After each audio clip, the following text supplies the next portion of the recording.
When the alien nurse looked between the human man's legs, what she saw shocked her. The gravity on orbital facility 9B always pulled a little to the left. Nurse Xyra noticed it most when she was carrying a tray of glanaxium syringes and had to walk like she'd just come from a wine moon.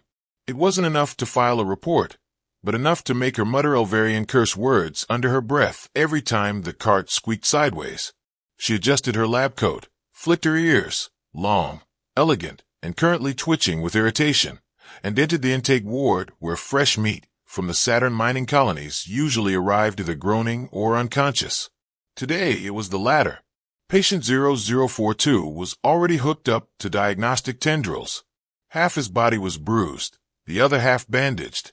He was human, male, which meant the scan would take longer. Not because they were more complex, but because human males had this annoying habit of flirting even while dying. Not that this one was conscious yet. Xyra made a note to enjoy the silence while it lasted. She stood beside the examination pod, tapped on the surface of her neural scanner, and activated the genetic interface. The machine beeped uncertainly. "Don't start with me," she told it. The scanner blinked a confused red, then displayed a flurry of incomplete DNA strands. Human genetics were never neat, always like someone had tried to design an organism while drunk and upside down. But this one was glitchy. Mutations flared on the readout, then disappeared. Anomalies blinked in and out of existence, like they were hiding from a machine. Xyra frowned and leaned over. The diagnostics were picking up dense energy clustering in regions no human should have. Most of it was biological, but then there was a signal, a frequency embedded in the tissue. That wasn't normal. That wasn't anything. She narrowed her eyes, selected full spectrum scan, and the robotic arms descended for the deep anatomical mapping. With a click and a soft whir, the scanner arm hovered over the lower pelvic region. And then everything stopped. The machine froze mid-whir. The display screen blinked once, then twice, then exploded in a wash of red symbols before a single message replaced them all. Error, an unknown classification. Xyra blinked. Looked down. Looked up. Looked down again. "Oh, stars," she whispered. There were rules, protocols, entire manuals written on bedside professionalism. There were whole chapters devoted to anatomical surprise. Xyra had read them. She'd even taught the sensitivity workshop on managing the unexpected in interspecies anatomy. But what she was seeing now wasn't just unexpected. It was mythological. She stepped back, then forward, then back again. Her ears twitched like they were trying to pick up radio frequencies from a parallel dimension. This is impossible. The door to the war hissed open, and her supervisor, Nurse Grawl, stomped in with his usual thunderous mood and 3 hands full of nutrient charts. "You done scanning the new meat yet?" he barked. "Define done," Xyra said, standing strategically in front of the display. Grawl narrowed his eyes. "You look like you saw a Klargan eating its own tail. That's either disgust or you finally discovered a sense of humor." Xyra nodded slowly. "Something like that." Grawl grunted, muttered something about overpaid nurses, and exited with the grace of a falling boulder. Xyra let out a slow breath. Her scanner flickered back to life, but continued flashing error codes. She tapped her earcom. "Medbay AI, this is Nurse Xyra. Initiate priority code Theta 12. Private analysis mode." The voice of Clippy 7, their annoyingly chipper station AI, crackled in. "Ooh, someone's invoking the big codes. Is this another case of unexpected tentacle growth? I love those." "No," Xyra said, dragging her hands down her face. "This is unique. I need molecular level scans of patient 0042's lower quadrant, and lock this record behind a neural passcode keyed to me." There was a pause. "You're serious?" "Dead serious." "Well, that's not creepy at all," Clippy said, then added with mock enthusiasm, "Initiating privacy lockdown. Hope you're not up to anything naughty, Nurse Pointy." Xyra ground her teeth. "Don't call me that." "You love it." "I have syringes." "Love you too." The scan restarted. Molecular patterns danced across the screen, forming incomplete loops and pulsing energy nodes. There was something ancient embedded there. Something not human. Xyra sat down, unable to look away. That was when the patient groaned. She jumped, knocking over her datapad. The man on the bed shifted slightly, his eyelids fluttering. No, no, no, she muttered, scrambling to hide the more damning parts of the scan. She slapped the display to sleep mode, just as he opened his eyes. They were green. Bright, irritatingly charming green. Hi, he croaked. Are you the angel who punched me into a coma? I'm your nurse, she replied, backing up. And no, I don't do punches. Just injections. Sexy, he said, and immediately winced. Sorry, that came out wrong. Or right. I don't know. I think I'm concussed. You are, she confirmed. Also, you have 3 broken ribs, a sprained ankle, and an inflamed sense of humor. He smiled. So I'm not dead. Unfortunately. Phew, he said, then paused, looking around. This doesn't look like Earth. Because it's not. Okay, where am I? Orbiting Saturn. He blinked. Well, that escalated quickly. Mining accident. You were the only survivor. Oh, he looked at the ceiling. That sucks. There was silence for a moment. Then he tilted his head. Do you have a name, or do I just call you Nurse Sparkly Ears? Xyra. Cool. I'm Jack. He winced again. Unless you have some galactic rule where I get a new name like Sparklebottom or whatever. Xyra rolled her eyes. Just Jack is fine. Hey, listen, he said, his voice suddenly a little lower, a little more serious. I don't remember a lot, but when I woke up, I had this weird feeling, like I'd been unlocked. Xyra's back stiffened. Unlocked how? Like something inside me turned on. Not metaphorically. I mean literally. Like something clicked in my bones. Is that normal? She stared at him for a moment too long, then forced a smile. Totally. Happens all the time. Jack nodded, satisfied. Cool. So, are there any snacks on this Adam facility? Or is this one of those hospitals that only feeds you through tubes? Xyra sighed and turned toward the storage cabinets. Great, she muttered to herself. The prophecy is alive, and it wants a sandwich. Jack decided he liked the ceiling of Medbay 3. It was clean, had a nice teal glow, and most importantly, didn't try to probe him. He'd already counted the hexagonal panels 12 times. That was either boredom or the head trauma kicking in. He looked left, found no one. Looked right, also nothing. No Nurse Sparkly Ears. Abandoned already, he muttered. At least buy a guy dinner first. The Medbay AI chimed in from a ceiling. She didn't abandon you. She's just in the gene analysis lab, whispering things like, this shouldn't be possible. And what even is that to herself? Jack blinked. That's comforting. Wait, who are you? Clippy 7.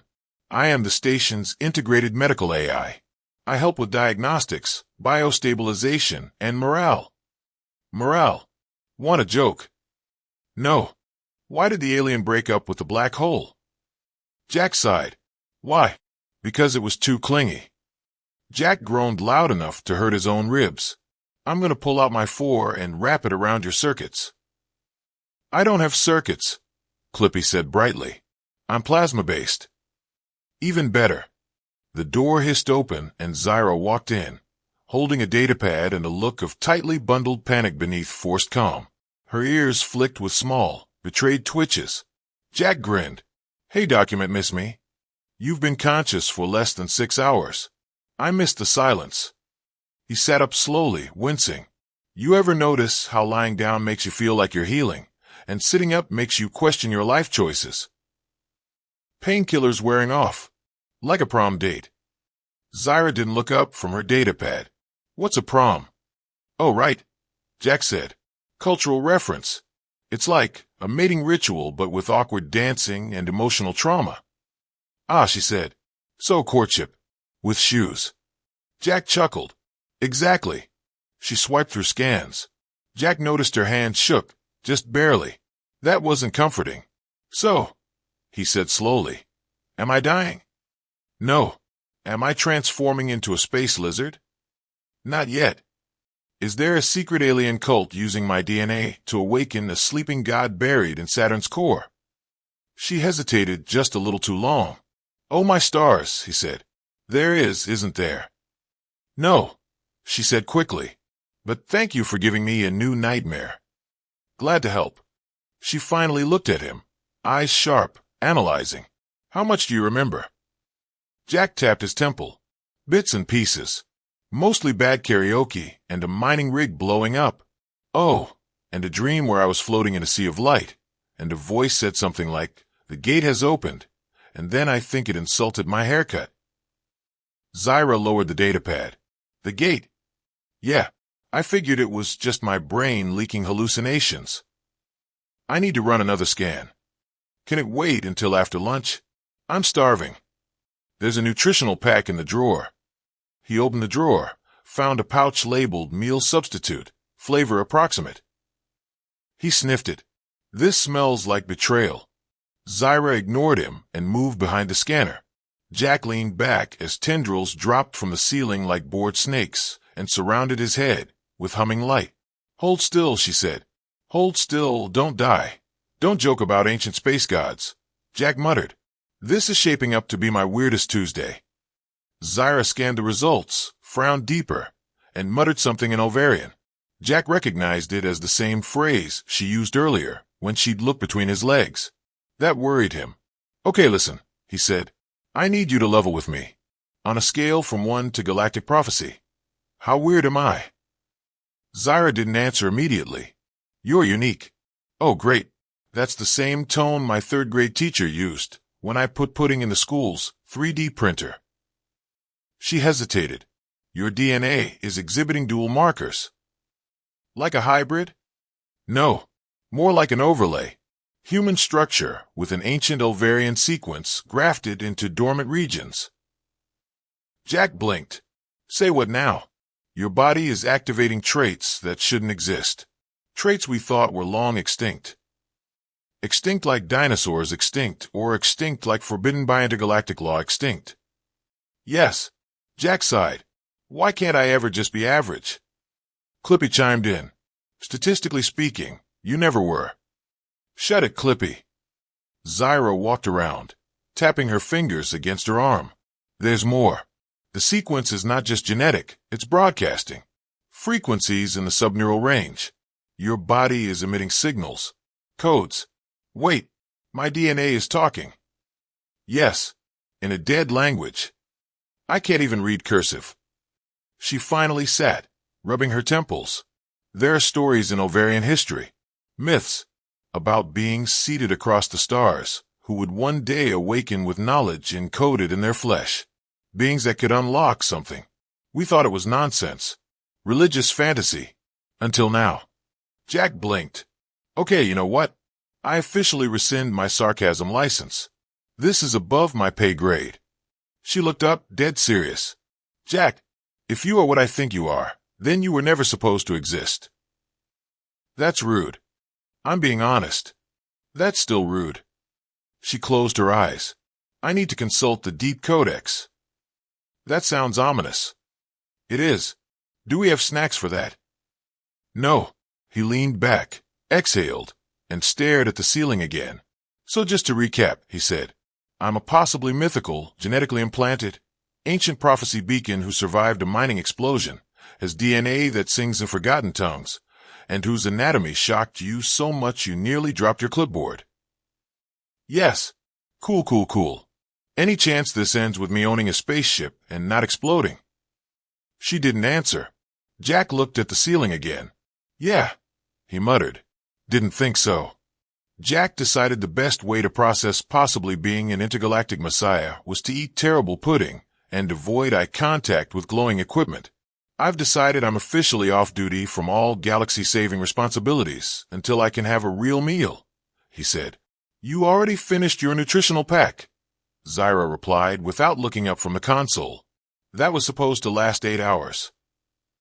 Yeah, well, discovering you're a cosmic USB drive gives a guy an appetite. Your metabolism is accelerating. It's likely a side effect of the activation. Or maybe your flavor packets just taste like existential dread and I was trying to bury the feeling. She ignored him and continued running sublayer genetic diagnostics. Her fingers danced across the interface, triggering multicolored spectrographs and flickering language symbols that didn't look particularly friendly. Jack leaned back in the med chair, chewing the edge of a straw he'd gnawed into a makeshift stress reliever. "Okay," he said. "Serious question." "No, you didn't even hear it. If it starts with 'if I'm the chosen one,' I already reject the premise." Jack pouted. "Fine. Then what if I'm just a weird fluke? You're emitting coordinated fractal harmonics that match a language encoded in Elverian temple crystals we haven't been able to translate in 1,000 years. That feels personal."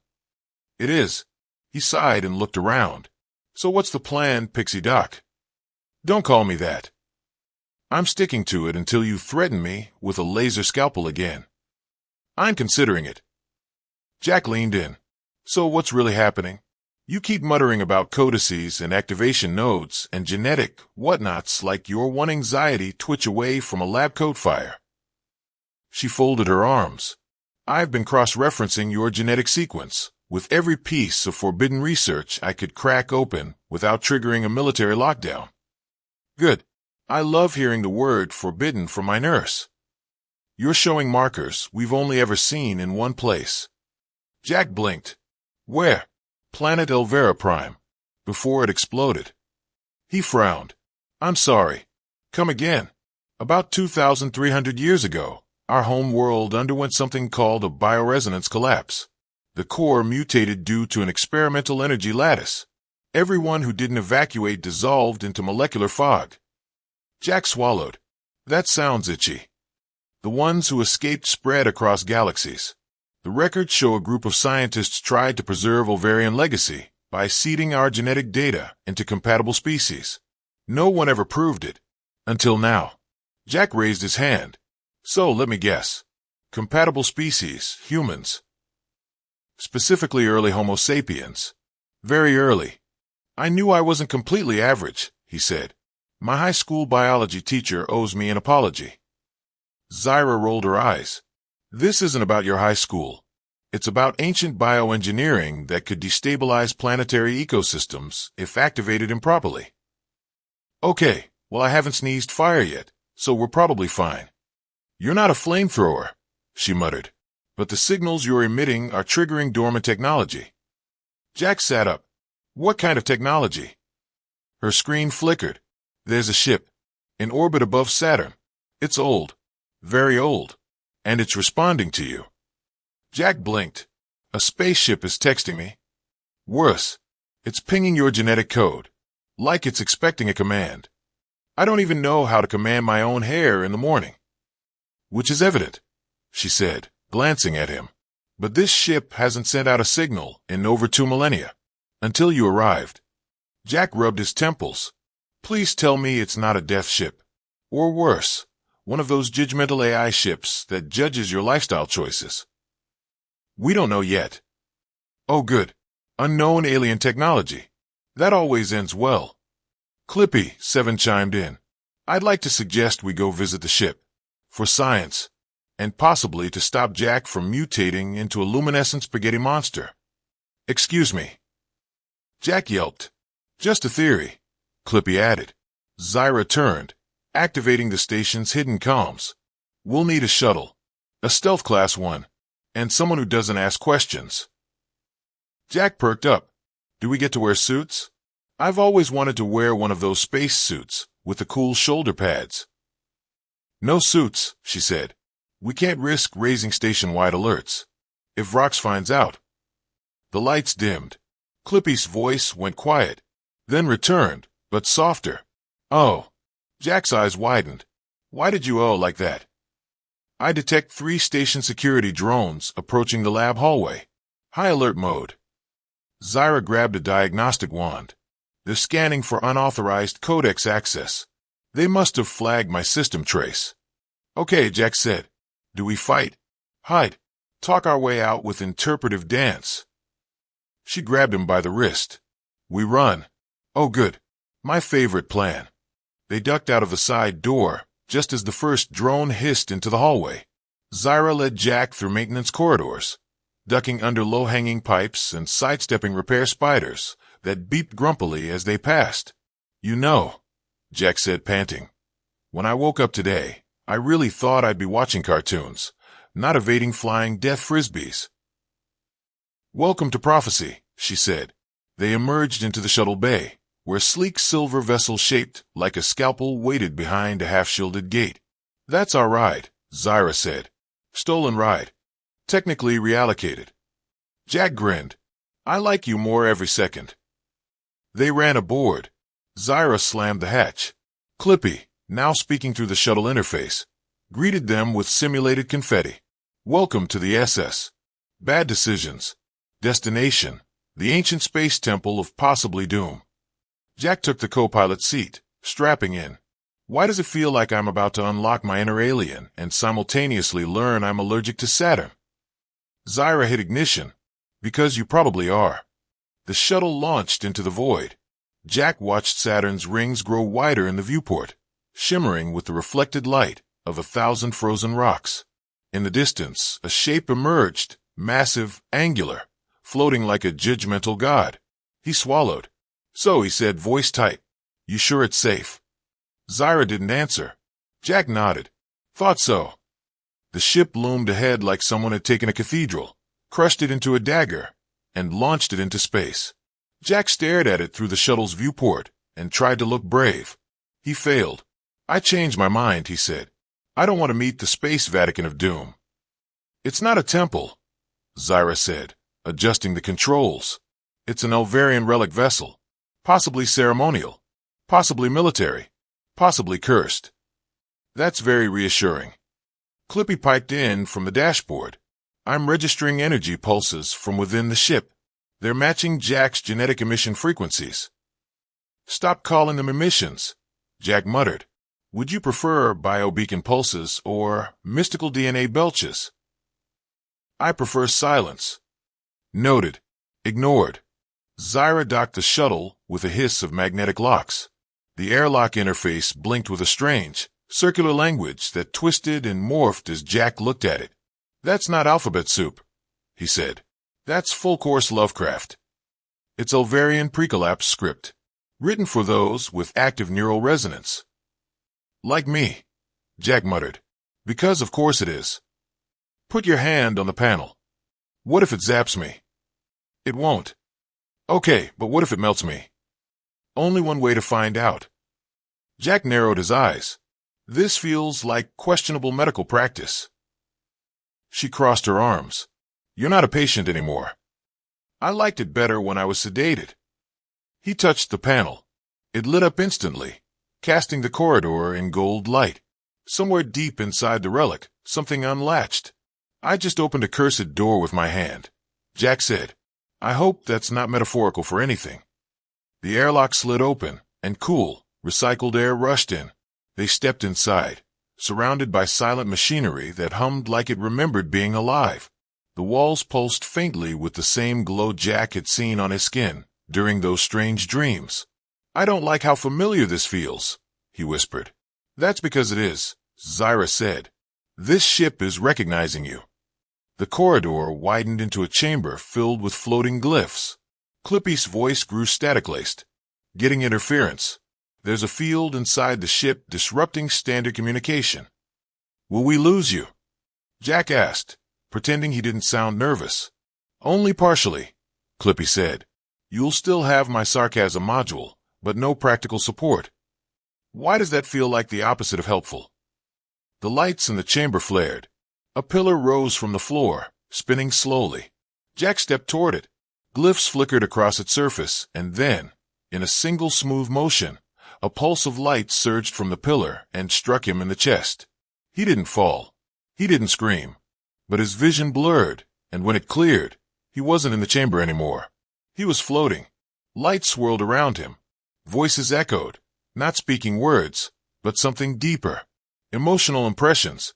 Memory echoes. He saw stars die. He saw worlds woven like baskets. He saw tall beings with long ears, like Xyra, standing in rows, watching a ship launch. He saw himself, but not himself. He saw a being made of light and thought, and skin that flickered between forms, standing before an orb of swirling color. Then he fell back into his body with a gasp. Xyra caught him. "I'm fine," he wheezed. "I think I just communed with the ghost of my alien ancestors." "Describe what you saw." "Tall, glowing Elvarian figures. A ship launch. Something about unity, balance, a gateway." She stiffened. "The Elvarian gate theory. A portal between biological dimensions. Thought to be myth." Jack coughed. "Pretty sure I was one of them. Or their science experiment." Xyra stepped to the pillar, placing her hand on a secondary panel. New symbols lit up, spinning rapidly, then slowed. A voice spoke, not through sound, but directly into their minds. "He has returned. The Vectel." Jack blinked. "I don't like that. That sounds like a capitalized mistake." "The Vectel," Xyra murmured. "It means one who awakens the pattern." Ancient texts described him as a myth, genetic memory personified. I was aiming for a guy who doesn't spill coffee. Somehow overshot. The chamber's wall shifted, revealing a stasis pod buried beneath the floor.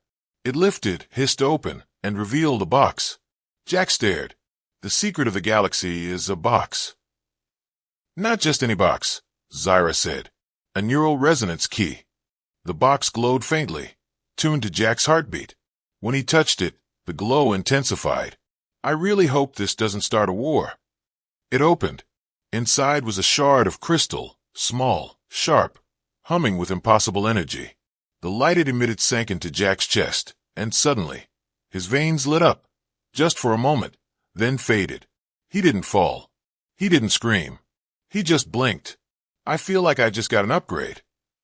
"The crystal was designed to complete you," Xyra said softly. "You're now fully keyed.